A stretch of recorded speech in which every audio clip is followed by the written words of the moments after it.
Operação contra o tráfico deixa 8 mortos no Rio de Janeiro. Um morador feito refém pelos criminosos é uma das vítimas. Bandidos reagem espalhando terror no centro da cidade. Um mês depois do crime, oficial da PM é preso em São Paulo, acusado de feminicídio. Ele virou réu pela morte da própria mulher, a também policial Gisele, e por ter forjado suicídio, alterando a cena do crime. Investigação aponta que tenente-coronel imobilizou a mulher antes de disparar o tiro fatal. Mensagens revelam que a soldado, que queria o divórcio, era humilhada pelo marido. Banco Central reduz juros pela primeira vez em quase 2 anos. Corte é de 0,25 ponto percentual e veja também no Jornal da Band. Para tentar conter a disparada no diesel, o governo propõe que estados zerem o imposto na importação e oferece compensação. Caminhoneiros reclamam, além da alta no preço, que combustível começa a faltar. Ataques israelenses matam mais um integrante da alta cúpula do governo iraniano e atingem o maior campo de gás do mundo. Catar, que compartilha a área com o Irã, chama bombardeio de irresponsável. Na capital do Líbano, Israel bombardeia um prédio de 10 andares e diz que o edifício era usado pela milícia Hezbollah. Não há informação sobre vítimas. Boa noite. Boa noite para você. O Jornal da Band começa com um caso que a polícia de São Paulo diz ter esclarecido. Passado um mês do crime, a investigação sobre a morte da soldado Gisele Alves, da PM, inicialmente tratada como suicídio, a investigação concluiu que foi um feminicídio. O marido dela, o tenente-coronel Geraldo Neto, foi preso hoje cedo no interior paulista. Além de acusado pelo assassinato, ele foi denunciado por fraude processual por ter alterado a cena do crime.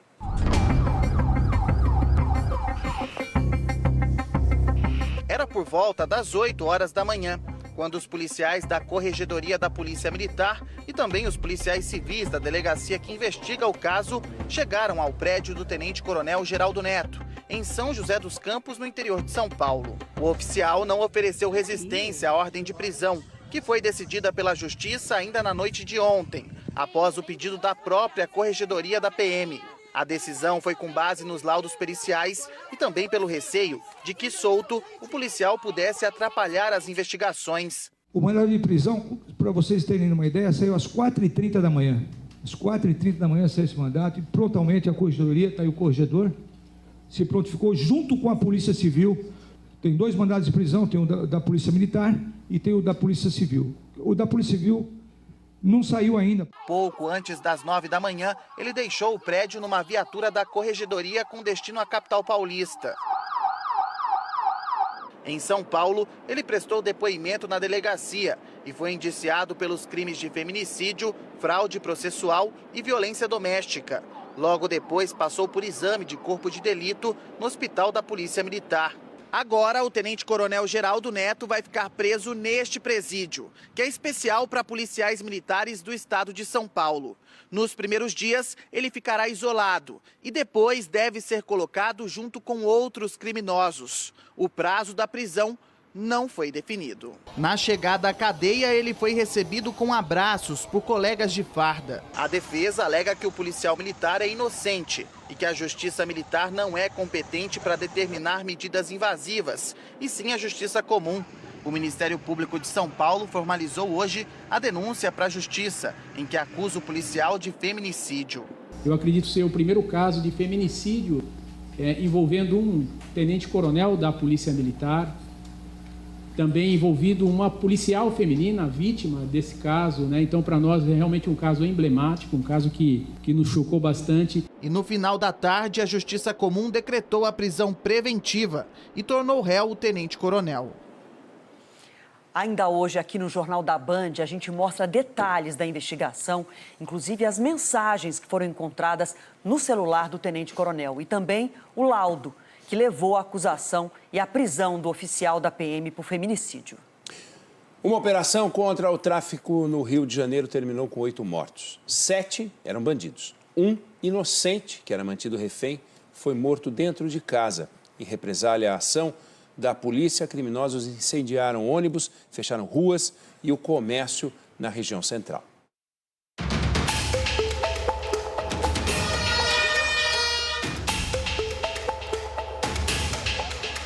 Ônibus incendiado numa das principais ligações entre as zonas norte e sul do Rio. A fumaça podia ser vista de longe. Essa fumaça gigante. Tirou os passageiros, tacaram fogo. Foi muito rápido. Outros 6 ônibus também foram sequestrados em represália à operação do BOP, o Batalhão de Operações Especiais da PM contra o Comando Vermelho. Em outros pontos, barricadas para impedir a passagem da polícia. Resultado, pânico entre passageiros que passavam pela região. A ação aconteceu em 6 comunidades dominadas pelo Comando Vermelho na região central do Rio. Juntas, elas têm cerca de 7 mil moradores. A área cercada por favelas controladas pela facção dá acesso a pontos turísticos, como o Cristo Redentor e o bairro de Santa Teresa. Um dos alvos foi morto na operação, Giló dos Prazeres, o traficante que tinha 10 mandados de prisão em aberto e uma extensa ficha criminal com 135 anotações. O assistente de cozinha Leandro Silva Souza foi morto. Segundo a polícia, ele chegou a ser feito refém por traficantes dentro da própria casa. No local, 6 bandidos também morreram. As circunstâncias da morte estão sendo apuradas. A investigação vai analisar as imagens das câmeras corporais dos agentes, caso os equipamentos tenham registrado toda a ação, e pretende esclarecer a origem do disparo que matou Leandro. Ali naquela casa eu vivi os melhores momentos da minha vida e hoje eu vivi o pior. O meu marido foi morto como bandido. Um menino bom, trabalhador, honesto, de família, foi morto como um bandido. E eu quero justiça. Nós todo o tempo queríamos que eles rendessem, mas a atitude, a ação de reagir foram deles. Um espaço extremamente confinado. Tivemos um policial ferido levemente por estilhaços, no momento que a gente estava buscando uma solução pacífica, uma negociação buscando uma solução pacífica. Houveram disparos de dentro da residência e qual o seu Leandro acabou sofrendo o primeiro PAF na região da cabeça. Câmeras corporais dos policiais envolvidos na morte de uma médica no Rio de Janeiro estavam descarregadas durante a ação. A polícia diz que o carro da vítima foi confundido com o de criminosos durante uma perseguição no último domingo. Andréia Marins Dias, de 61 anos, morreu baleada. Os agentes foram afastados das ruas e tiveram as armas apreendidas. Segundo a PM, eles deveriam ter retornado à base ao perceber que os equipamentos estavam sem bateria. A Corregedoria investiga o caso. Ainda hoje, Irã intensifica ataques a Israel depois da morte de ministro de segurança do país. E o conflito se amplia. Em Beirute, prédio inteiro desaba após ser atingido por míssil israelense. A cobertura completa daqui a pouco. Caminhoneiros fazem as contas e já questionam a viabilidade dos fretes com a disparada do preço do diesel. A dificuldade de abastecimento já fez uma cidade decretar emergência. Quarta-feira de ruas quase vazias em Formigueiro, no Rio Grande do Sul. A prefeitura da cidade decretou situação de emergência por falta de combustível e alta nos preços. A crise afeta serviços essenciais e o trabalho de máquinas agrícolas, bem na época de escoamento da safra de grãos, base da economia local. Por todo o país, os relatos são de susto na hora de abastecer. Cada dia está num preço, vamos ver o que vai virar agora, né? Em Ribeirão Preto, interior paulista, a reclamação é uma só. Já teve preço que eu já vi a R$ 6,67. Eu vim abastecendo a R$ 6,29, R$ 6,39, já está tendo alteração. Reflexo do cenário internacional e da pressão sobre o mercado global de petróleo. No Brasil, o impacto é mais forte no diesel, que depende de importações para garantir 25% do consumo nacional.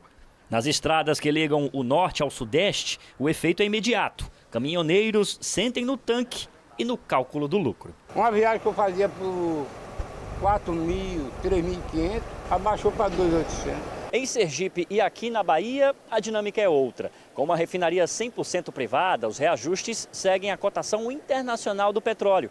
e não a política da Petrobras. O último aumento assustou. O reajuste no valor de venda para as distribuidoras foi de 11,8% para a gasolina e de 17,9% para o diesel. Com esse aumento aí, meu amigo, até o carro eu estou deixando em casa, eu estou indo trabalhar de ônibus, meu amigo. Porque não está compensando mais? Não está compensando, o preço absurdo desse aí, só o salário vai todo. Em São Paulo, caminhoneiros não encontraram diesel em alguns postos. Tem bastante lugar que está faltando mesmo. Mas eu, por exemplo, eu abasteço na empresa que eu carrego, né? Por enquanto lá o preço ainda está razoável, mas se aumentar vão ter que subir o frete também, porque senão não vai dar para trabalhar mais não. Quem está passando aqui pelas rodovias de São Paulo também sente a diferença no preço do combustível. O Djavan vem de Sertãozinho aqui para a capital. O que é que você constatou? Preço absurdo, alto. Passei num posto, abasteci. Tava 7, vou colocar 7,50. O diesel? O diesel. Aí quando eu voltei fazendo a mesma rota, fui abastecer, esse diesel já estava 7,79. Então o trem tá, assim, questão de horas. Você sai daqui de São Paulo com frete de 12 mil para Belém, se chegar lá você gasta 8, 9 de óleo, como é que você vai fazer outra viagem? Eu abastecia numa faixa aí de 550 na sexta. Na segunda, 914. Como é que você se sente? Com vontade de chorar todo dia. Daqui a pouquinho a gente fala mais desse assunto, sobre o impacto aí do aumento dos combustíveis na nossa economia. O dono da pizzaria em Pombal, na Paraíba, prestou depoimento à polícia. Foi lá que uma pessoa morreu e outras 113 passaram mal no fim de semana depois de comerem na pizzaria. O dono disse que não sabe o que aconteceu. O corpo de Raíssa Bezerra da Silva, de 44 anos, foi enterrado hoje. A vigilância sanitária interditou a pizzaria depois que uma vistoria encontrou alimentos armazenados fora dos padrões de qualidade. A polícia investiga se o problema foi na comida ou se havia veneno misturado aos alimentos, já que a pizzaria foi detetizada recentemente.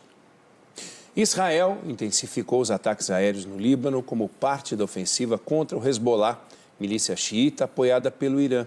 Um prédio residencial em Beirute foi destruído. O prédio de 10 andares desabou em segundos ao ser atingido por 2 mísseis lançados por Israel no coração da capital libanesa. Tudo foi muito rápido. Enquanto escavadeiras removiam os escombros, moradores protestavam.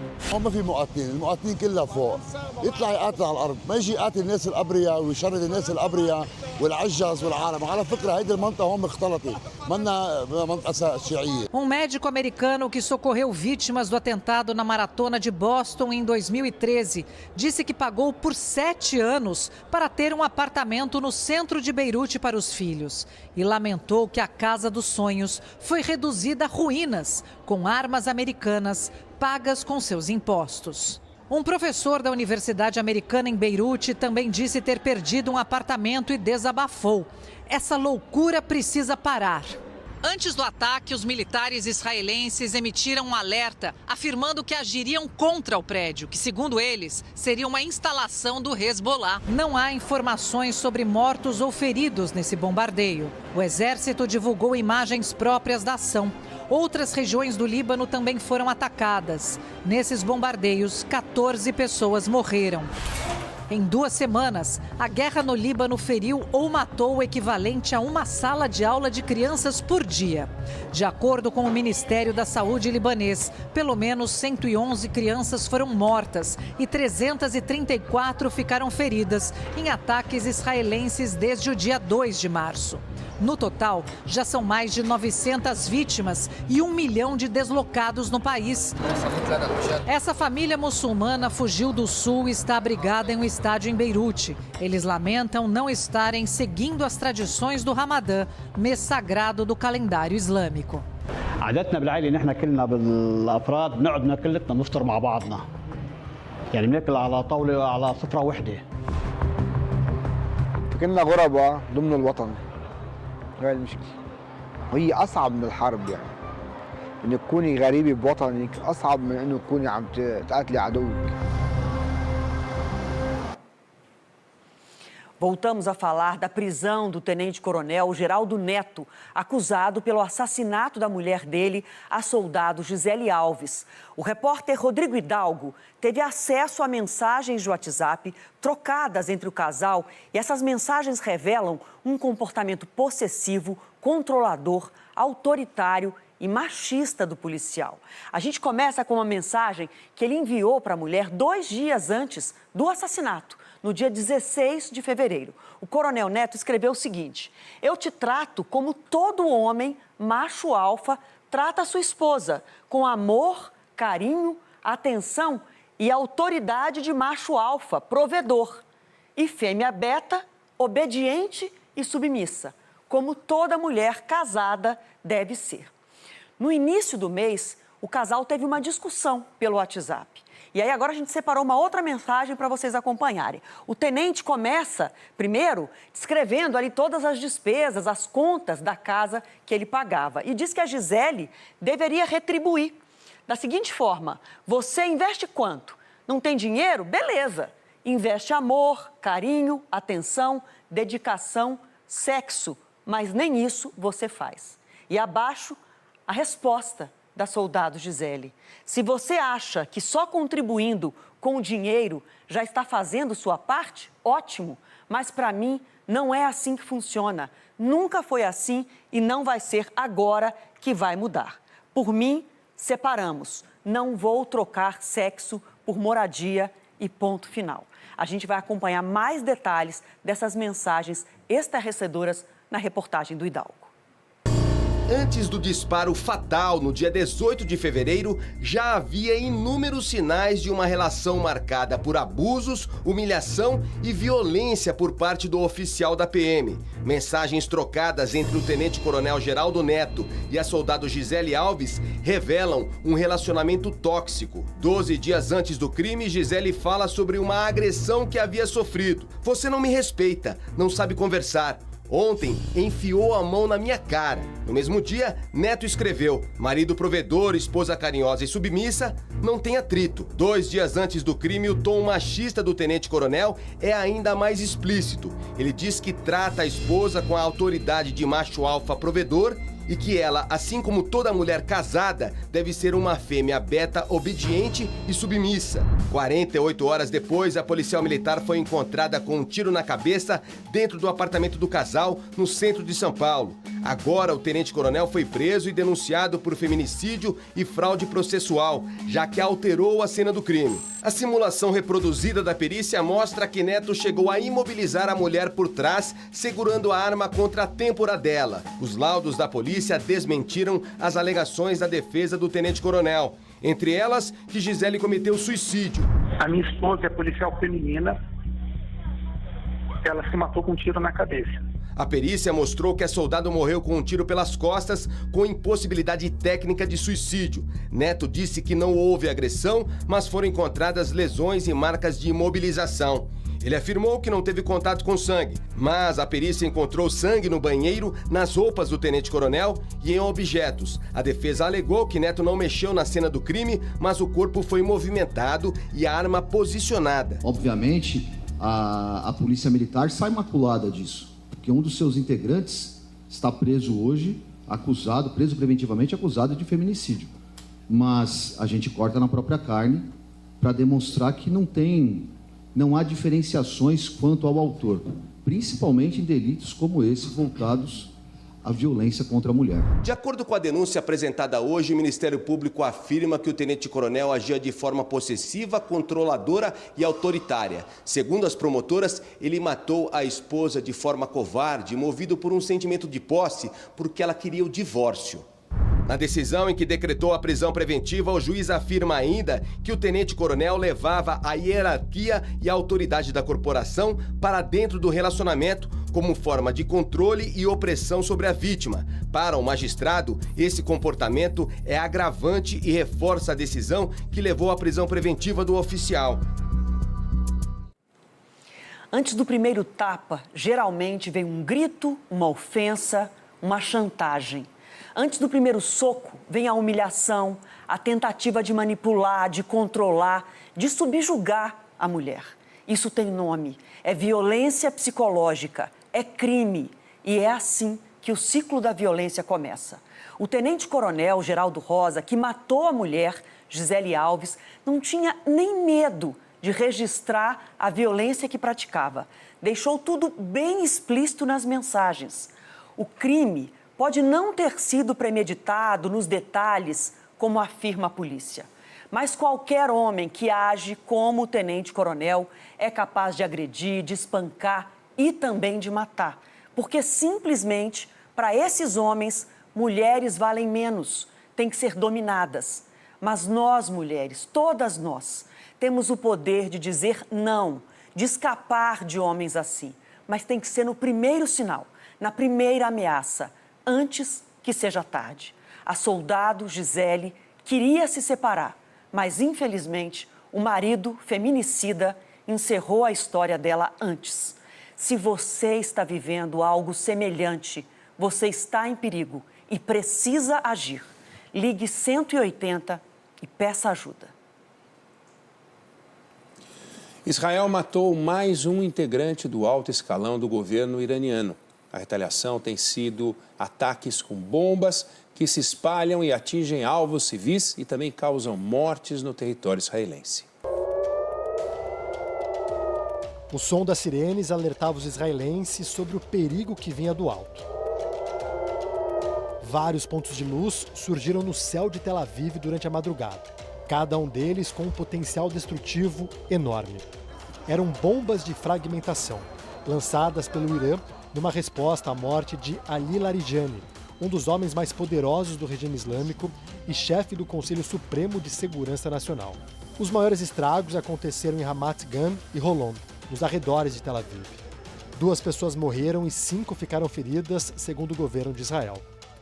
Bombas de fragmentação são projetadas para se abrir ainda no ar e espalhar dezenas ou até centenas de pequenas cargas explosivas sobre uma área extensa. Isso aumenta significativamente o poder de destruição e torna esse tipo de arma especialmente perigoso em regiões densamente povoadas. Israel continua atacando alvos do alto escalão da ditadura islâmica. Nesta quarta, o exército israelense anunciou a morte de Ismail Katib, ministro da inteligência do Irã, estrutura central para o regime que atua tanto em operações externas quanto no controle interno. O presidente Massoud Pezeshkian confirmou a morte do ministro, ao mesmo tempo em que milhares de pessoas participavam do funeral de Ali Larijani e outros comandantes do exército, assassinados nos últimos dias. No começo da noite, manifestantes queimaram bandeiras de Israel e dos Estados Unidos. O assassinato de pessoas influentes dentro do regime iraniano atrapalha a capacidade de coordenação do país, mas não significa uma queda iminente do regime. O ministro de Relações Exteriores do Irã afirmou que a estrutura de poder foi desenhada justamente para sobreviver à morte dessas pessoas influentes. Outro foco da guerra é Hormuz. Forças americanas lançaram bombas de alta penetração contra instalações subterrâneas do Irã próximas à via marítima controlada pelo país persa. Horas depois, mísseis disparados por Israel atingiram o campo de gás South Pars, que é a maior reserva de gás natural do mundo. O local, que é compartilhado com o Catar, ficou tomado pelas chamas. Não há até o momento relato de vítimas. Num pronunciamento na TV estatal, o porta-voz do exército iraniano prometeu atacar infraestruturas de energia no Golfo Pérsico em retaliação. E a resposta iraniana veio no começo da noite. Explosões foram registradas em Riad, capital da Arábia Saudita. O Ministério da Defesa local diz que interceptou 4 mísseis balísticos e que os clarões foram provocados por destroços desses armamentos. E agora o caso das jogadoras da seleção de futebol do Irã que pediram asilo na Austrália teve um novo capítulo. A delegação voltou hoje ao Irã depois que 5 jogadoras desistiram de ficar na Austrália, onde disputaram a Copa da Ásia. Ao pedir o asilo, elas alegaram medo de perseguição se voltassem ao Irã porque se recusaram a cantar o hino nacional antes de um jogo. Segundo a agência Reuters, continuam na Austrália uma jogadora e um integrante da comissão técnica. A Federação de Futebol do Irã disse que as jogadoras mudaram de ideia a pedido dos familiares. No governo, em Brasília, cresce a preocupação com o impacto do aumento do diesel no trabalho dos caminhoneiros. O governo mandou fiscalizar o pagamento do frete e voltou a pedir ajuda dos estados.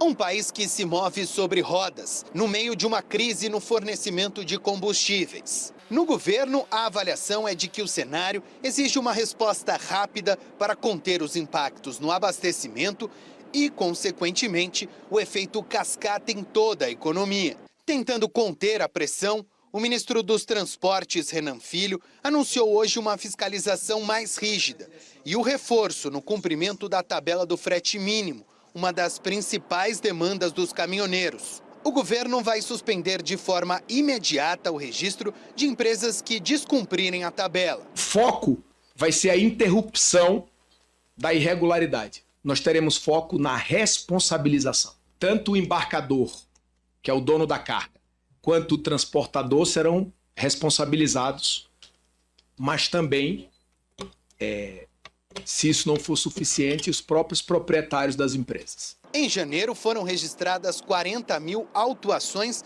por descumprimento da tabela do frete. O risco de caminhoneiros paralisarem as atividades, o governo considera afastado. A Associação Brasileira dos Caminhoneiros reconheceu as dificuldades, mas disse que não vai apoiar nenhuma greve, porque teve muitos prejuízos econômicos com a paralisação de 2018. Em paralelo ao aperto na fiscalização, o governo se reuniu com secretários de Fazenda estaduais e propôs que eles cortem temporariamente o ICMS cobrado sobre a importação do diesel.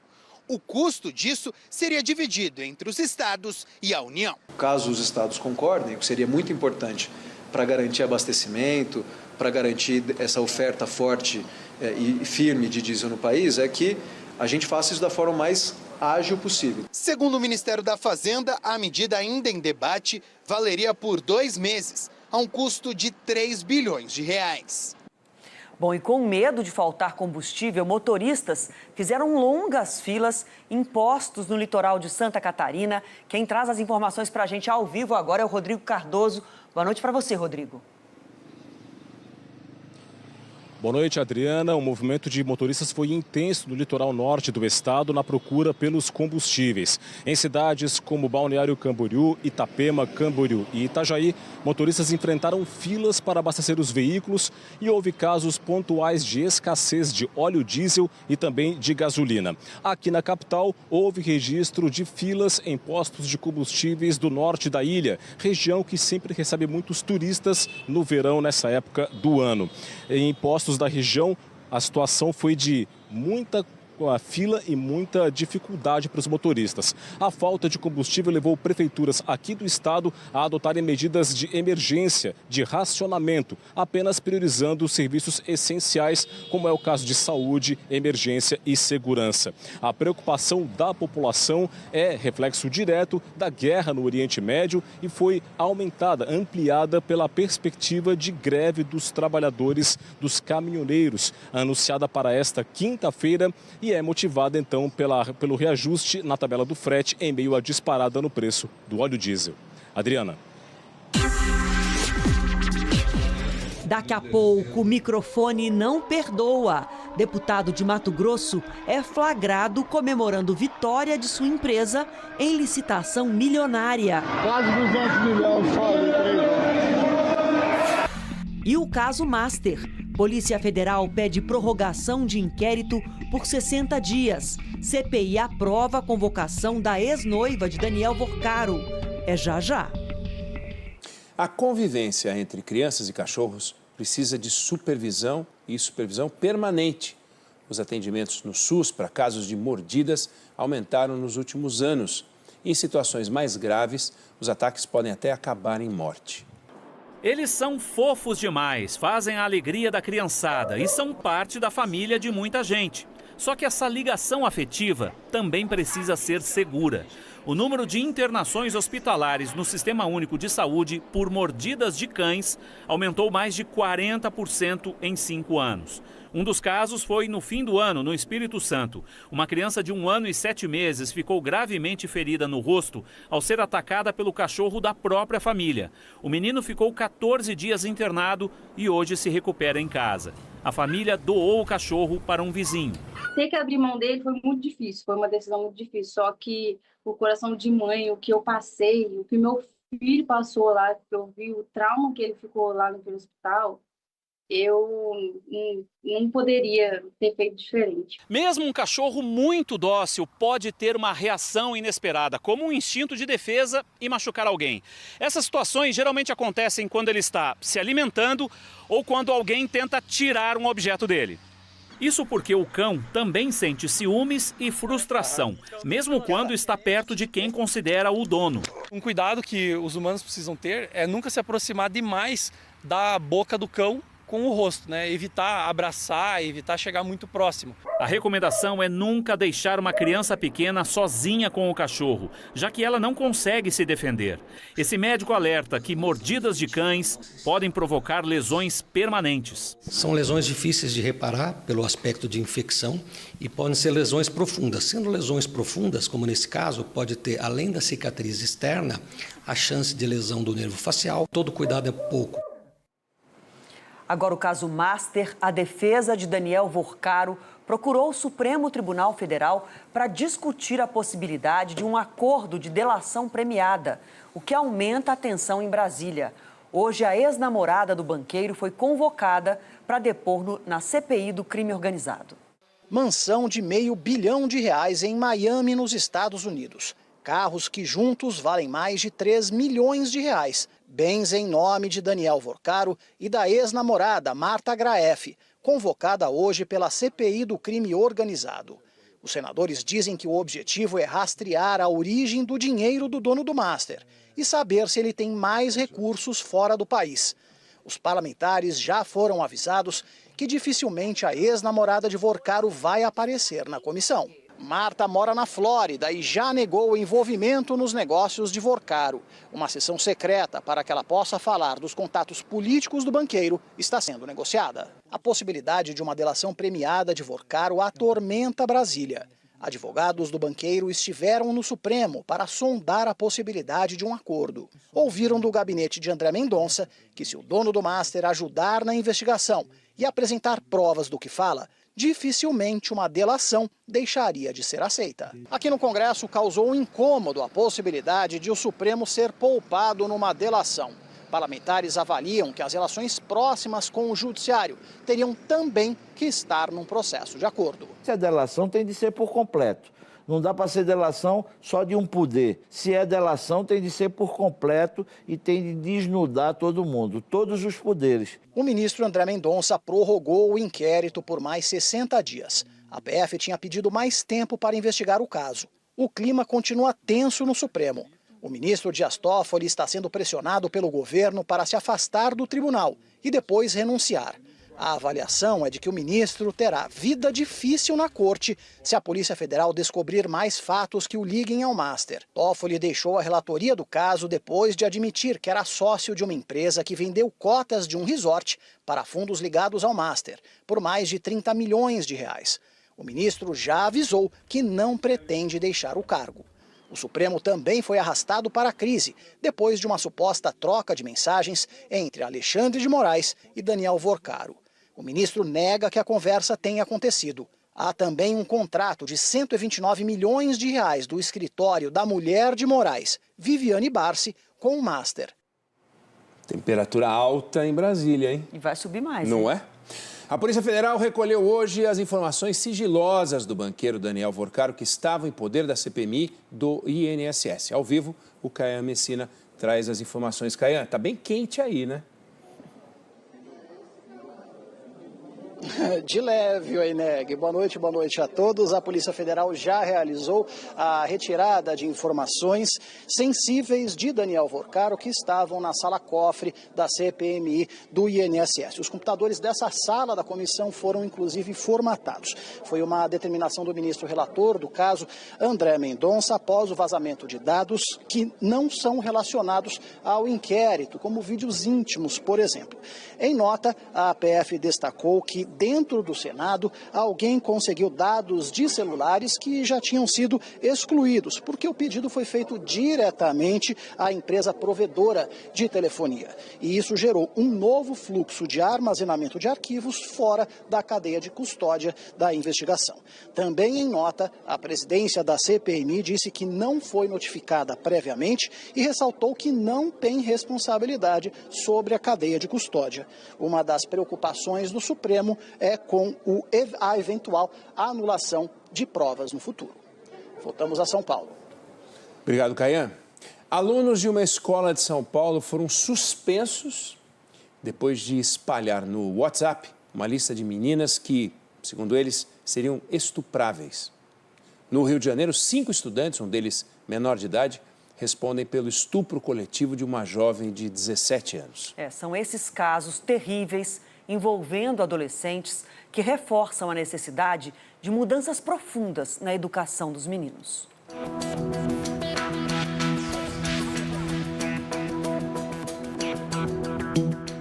Crimes brutais, covardes, cometidos por homens cada vez mais jovens, alguns menores de idade. Como o estupro coletivo de uma estudante de 17 anos no Rio de Janeiro. Durante anos, a discussão se concentrava nas potenciais vítimas. Como ensinar as meninas a se protegerem? De uns anos para cá, a preocupação mudou. Como educar um menino para ele não se tornar um agressor? Em São Paulo, o Colégio São Domingos suspendeu 5 alunos que compartilharam mensagens misóginas num grupo de WhatsApp. Os estudantes, de 14 a 15 anos, chegaram a criar uma lista de meninas mais ou menos estupráveis. E também enviaram figurinhas do americano Jeffrey Epstein, acusado de liderar uma rede de tráfico sexual de menores de idade. A escola disse que suspendeu os alunos e criou um grupo de trabalho para acompanhar o caso. Na infância, ainda durante as brincadeiras, meninos são incentivados a demonstrar força e a esconder qualquer sinal de fragilidade. Para especialistas, a combinação pode se transformar em comportamentos que alimentam a cultura de violência contra a mulher. Os alunos dessa escola no Rio, que oferece aulas de educação socioemocional, criaram uma exposição sobre a realidade da violência contra a mulher. É importante a gente olhar para si, rever nossas atitudes, rever nossos princípios também. A dinâmica também conta com a participação da família e ajuda a manter o diálogo aberto dentro de casa. Tem muitos pais que podem passar a mão na cabeça, não é assim?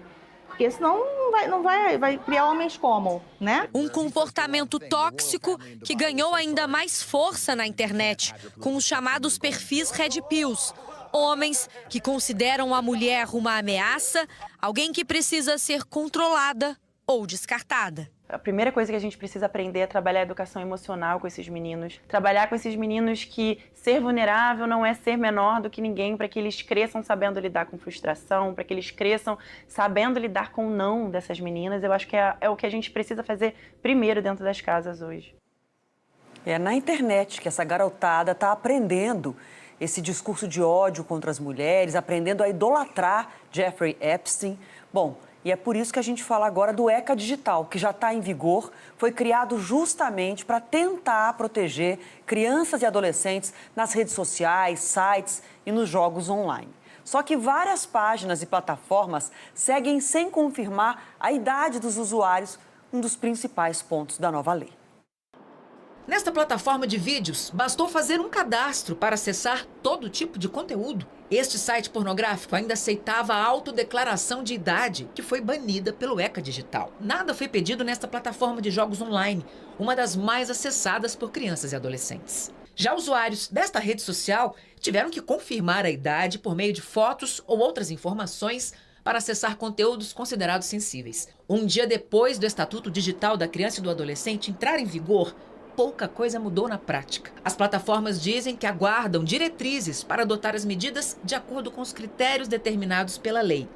É a regulamentação. Parte das regras foi anunciada nesta quarta-feira em Brasília, na assinatura de um decreto pelo presidente Lula. Entre as determinações, a lei proíbe a monetização e o impulsionamento de conteúdos que retratem crianças e adolescentes de forma erotizada ou sexualizada.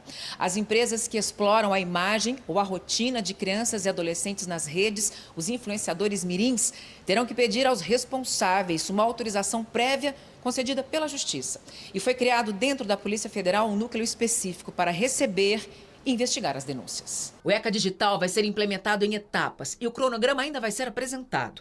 Já está em vigor a remoção imediata de conteúdo considerado ilegal, sem a necessidade da determinação da Justiça, e a obrigatoriedade de ter representação no Brasil.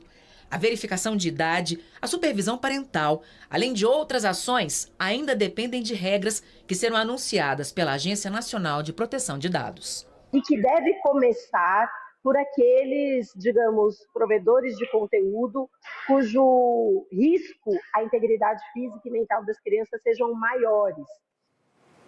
Bom, hora de falar de esporte, hora de conversar com a Lívia Nepomuceno. Vamos começar falando de um esporte, né, que não é exatamente popular no Brasil, né, Lívia? Vamos sair um pouco do tradicional, Não é? né, do comum. Uma ótima noite para vocês. Bom retorno, Adriana. Obrigada. Uma ótima noite para você que está em casa. E é isso, olha, antes de falarmos sobre futebol, a gente repercute a festa na Venezuela com o inédito título da Copa do Mundo de Beisebol. Dá só uma olhada na alegria dos venezuelanos que tomaram as ruas da capital Caracas para comemorar.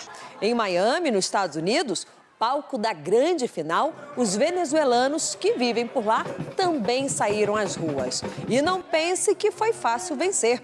O título veio de um resultado apertado, 3-2.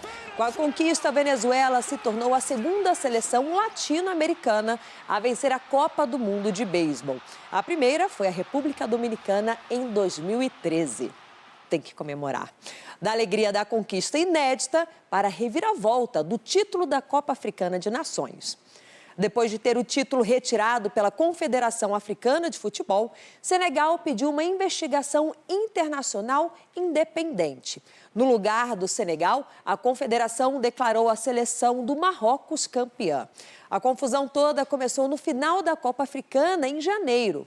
Os jogadores de Senegal ameaçaram abandonar o campo depois de um pênalti marcado para Marrocos. Eles chegaram a deixar o gramado, mas voltaram minutos depois e venceram por 1-0 na prorrogação.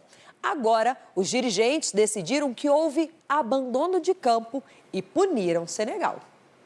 Lívia, vamos para o nosso futebol agora, a Copa do Brasil. Não faltaram nem gols, nem polêmica, né? Do jeito que a gente gosta, a Copa do Brasil sempre Quente, tem a zebra, né? hein, Adriana? Fica de olho, porque, olha, essa é a quarta fase da competição e no jogo Portuguesa e Paysandu, no estádio do Canindé, em São Paulo, deu muita confusão, porque não tem o VAR nessa fase da competição. A Lusa vencia por 2-1, mas teve um jogador expulso e um pênalti contra. Para completar, o último lance do jogo teve esse frango do goleiro. Final, Paysandu classificado 3, Portuguesa eliminada 2. Outro destaque foi a surpreendente vitória do Atlético Clube de Minas, treinado pelo ex-jogador Alex, sobre o Sport do Recife, 3-1. De olho na Copa do Brasil, que a zebra passeia. Nosso assunto agora é ele, Neymar. Longe da sua melhor condição física, o camisa 10 do Santos publicou nas redes sociais a própria reação ao ser não convocado por Carlo Ancelotti para os amistosos contra a França e Croácia, que acontece no final do mês lá nos Estados Unidos. Vamos acompanhar? Ryan Vinicius Júnior, obrigado. Porra, Ancelotti, eu. Vamos ver aqui Ele não esperava, né, gente? Lembrando que Ancelotti afirmou que depois da convocação, que Neymar pode ser chamado sim se ele tiver 100%. Então vai ser aquela coisa, ele tem 3 meses só que ele não conseguiu chegar a 100% nos últimos 3 anos, né? O Ancelotti deu o recado bem claro, né? Vai ser com emoção. Vamos acompanhar. Obrigado, Lívia. Até mais. Tem alerta climático para a volta do El Niño no segundo semestre desse ano, com aumento de temperaturas. No Brasil, o fenômeno pode agravar períodos de seca no norte e nordeste e provocar chuvas intensas no sul. A instabilidade no tempo afeta as lavouras. Depois da estiagem, hoje veio a chuva forte. Antes estava muito seco, então a gente estava na torcida por essa chuva. Quem trabalha no campo deve estar sempre ligado na previsão do tempo. Os produtores ficam de olho e já sabem que devem vir muitos dias como esse de chuva nos próximos meses. O Serviço Nacional de Meteorologia dos Estados Unidos aumentou as probabilidades de ocorrência de El Niño para 80% a partir de agosto. O fenômeno ocorre porque as temperaturas no Oceano Pacífico Equatorial têm um aumento gradual, o que interfere na circulação atmosférica em todo o planeta. Os efeitos do El Niño variam dependendo da região do Brasil. O Nordeste e o Norte são mais propensos a períodos de estiagem. O Sul e o Sudeste são mais propensos ao excesso de chuvas. Na região Sul, as precipitações podem ser volumosas. Pensando na próxima safra de grãos, soja, milho, enfim, pensando em algodão, né, para 2026, 2027, o que a gente precisa ficar atento é um atraso, né, na regularização das chuvas. Eu costumo falar ultimamente, ou é 8 ou 80, né? Assim na região. Para nós, o clima chuvoso, que nem é para ser o próximo ano, também é prejudicial. Principalmente se falando da cultura do arroz. O arroz é uma cultura que gosta de sol e água no pé e sol na cabeça. Então, ano chuvoso é ano de produtividade baixa no arroz. Os custos já estão muito ruins para o arroz, preços baixos. Então, com essa perspectiva de ser clima chuvoso, a gente está muito preocupado mesmo. Previsão do tempo agora, o verão está no finalzinho, termina na sexta-feira de manhã com aquele clima típico da estação, bastante calor e pancadas de chuva. Essa previsão vale para quase todo o país. As exceções são uma boa parte ali da Bahia, litoral do Nordeste e também grande parte do Rio Grande do Sul e oeste de Santa Catarina e do Paraná. Essas regiões, então, muito sol. No restante do país, chuva. No nosso mapa de risco, destaque para o Espírito Santo, onde a chuva vai ser mais pesada, muito volumosa. Os temporais se estendem ainda por Minas Gerais, parte de São Paulo, Mato Grosso, Amazonas, Pará e Maranhão. Vamos ver como é que fica a capital paulista? Muito sol pela manhã, mas vem chuva à tarde, que pode ser inclusive com risco de temporais. A temperatura máxima chega a 29 graus e o calor segue pelo menos até domingo. Outras 4 capitais agora com chuva forte amanhã. Florianópolis, 29 graus. Belo Horizonte, 26 de máxima. Também risco de temporal por lá. São Luís, 28. Mesma previsão para Macapá. Em 3 semanas, a guerra contra o Irã já produziu um gasto bilionário para os cofres americanos. Além do custo político, o Eduardo Barão conta pra gente.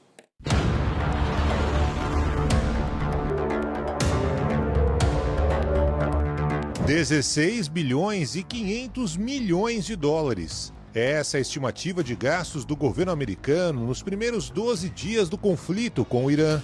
A pesquisa foi feita por um centro de estudos internacionais sem fins lucrativos. A base é um relatório entregue pelo Departamento de Defesa ao Congresso. As munições lideram com folga os gastos no conflito. As de defesa aérea correspondem a cerca de metade dos custos, seguidas pelas de ataque. As perdas e danos já ultrapassam $1 bilhão.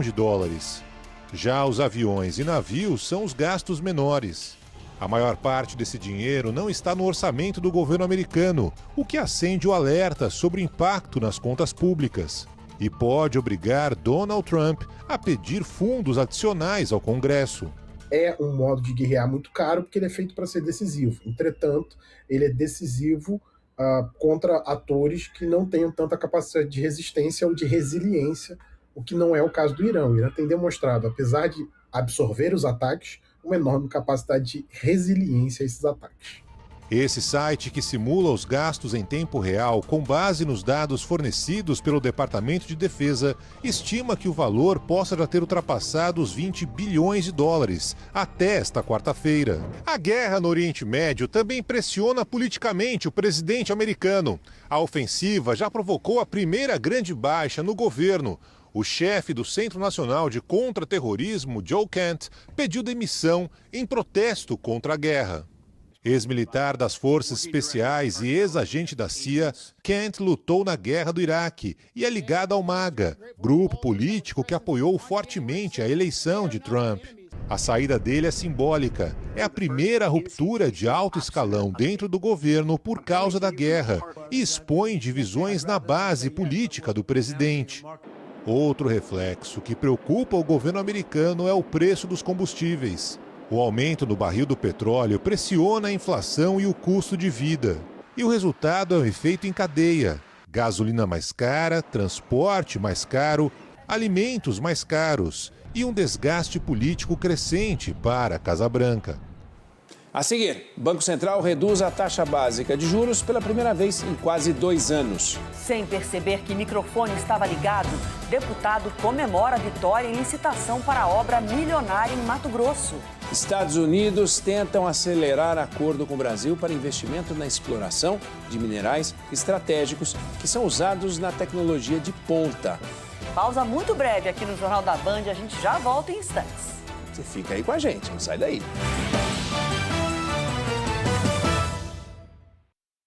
Oi, oi, oi! Começou o Band Placar com oferecimento BandBet. Bora dar espaço ao basquete, o melhor basquete do mundo. Entra em ação nesta noite com mais um duelo que promete muito equilíbrio. Estou falando de Houston Rockets versus Los Angeles Lakers. Eles já se enfrentaram na segunda-feira, se enfrentam novamente nessa noite. E na segunda, o Lakers foi mais feliz num jogo, como eu te falei, super parelho. Vai ser a mesma coisa hoje? Vai.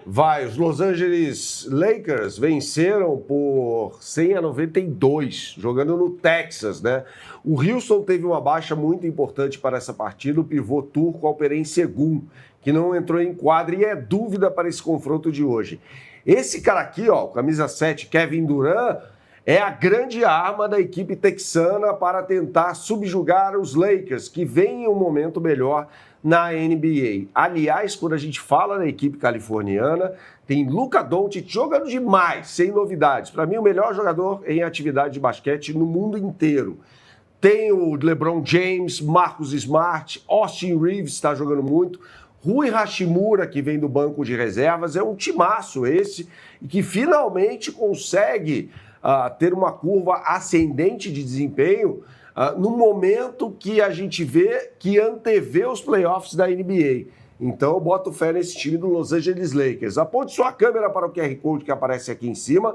Você será direcionado para a capa do site da BandBet. E aqui é o seguinte, vá no botão NBA, faça o scroll aqui para baixo, ó, e às 10h30 a bola vai subir no horário de Brasília.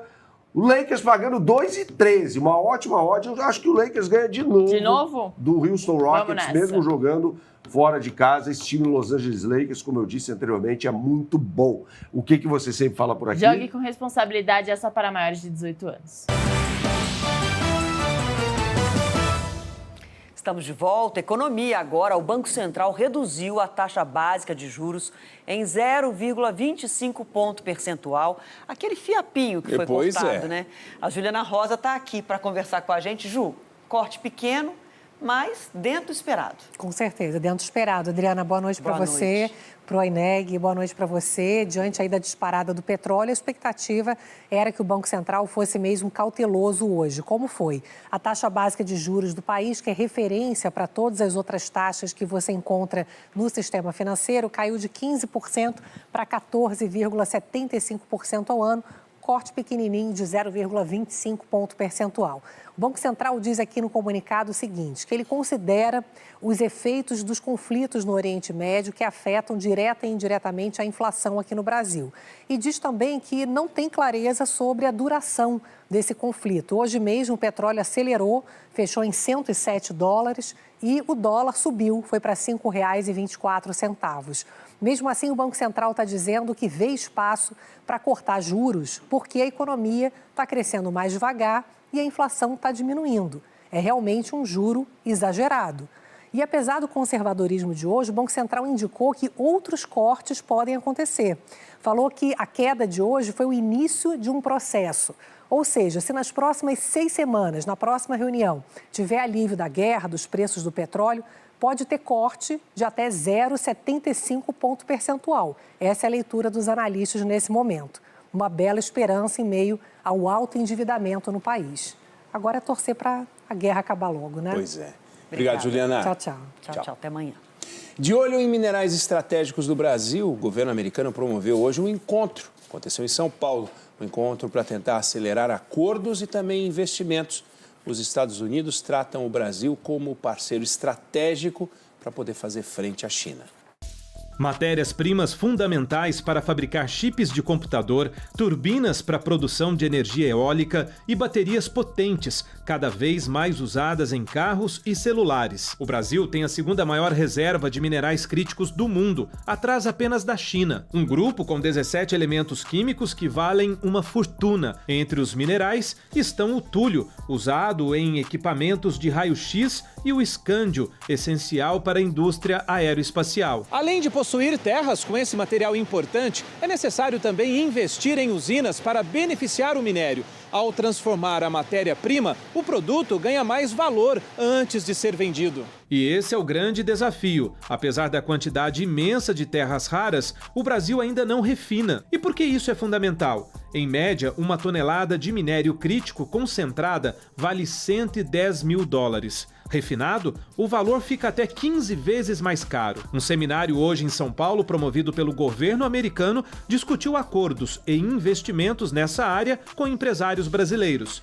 Os Estados Unidos tentam fazer frente à China, que investiu pesado nos últimos anos e domina o mercado mundial. Você está vendendo commodities, né? Você está deixando riqueza. Ou seja, o Brasil precisa passar a ser exportador de tecnologia e de valor agregado no seu minério, que a diferença é muito grande.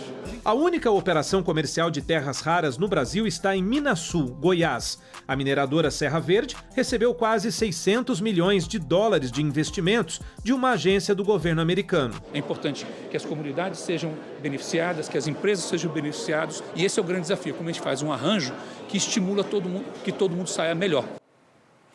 Os rumos do Brasil em um ano decisivo foram discutidos em um fórum promovido pela Band News TV, que completa 25 anos no ar. Espaço para analisar diferentes visões para aprofundar o debate sobre política, economia e desafios institucionais. Entre os convidados, o ex-presidente Michel Temer. O INEG lembrou o caso do ministro Alexandre, que eu nomeei. Eu nomeei e confesso que não me arrependo, porque digo a vocês, se não fosse ele, no passado recente, nós talvez não tivéssemos eleições no país. Ou seja, ele teve uma coragem jurídica e uma coragem até pessoal extraordinária. Competência do Supremo não dá para discutir, por causa desses argumentos que eu estou dando. Muitas e muitas vezes você pode discutir o mérito das decisões dadas pelo Judiciário, do particular, pelo Supremo Tribunal Federal, mas não a competência. O ex-presidente também falou sobre o 8 de janeiro. 2021, né, 22, nós tivemos, fala-se em tentativa de golpe, etc. Houve uma busca de um protesto, não é, que foi impedido para preservar a democracia.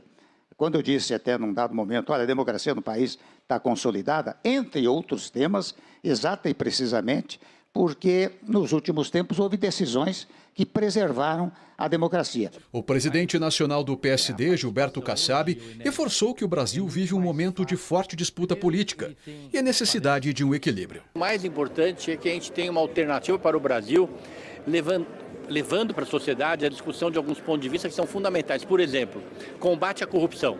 A transparência é a melhor aliada para que a gente possa evitar essa roubalheira, para que a gente possa combater a corrupção. A conversa foi conduzida pelo jornalista e âncora do Jornal da Band, Eduardo Ineg, ao lado do cientista político Fernando Schiller, que exploraram diferentes cenários e perspectivas para o país. O Fórum Band News Pensa Brasil abre uma programação especial que marca a trajetória do canal, reconhecido pela agilidade, imparcialidade e por aprofundar o entendimento dos fatos.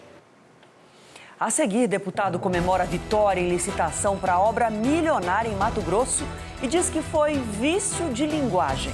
Mesmo sem perder dinheiro, a mulher mais rica do Brasil sai da lista de brasileiras bilionárias da revista Forbes. A gente vai entender daqui a pouco aqui no seu Jornal da Band. Até já!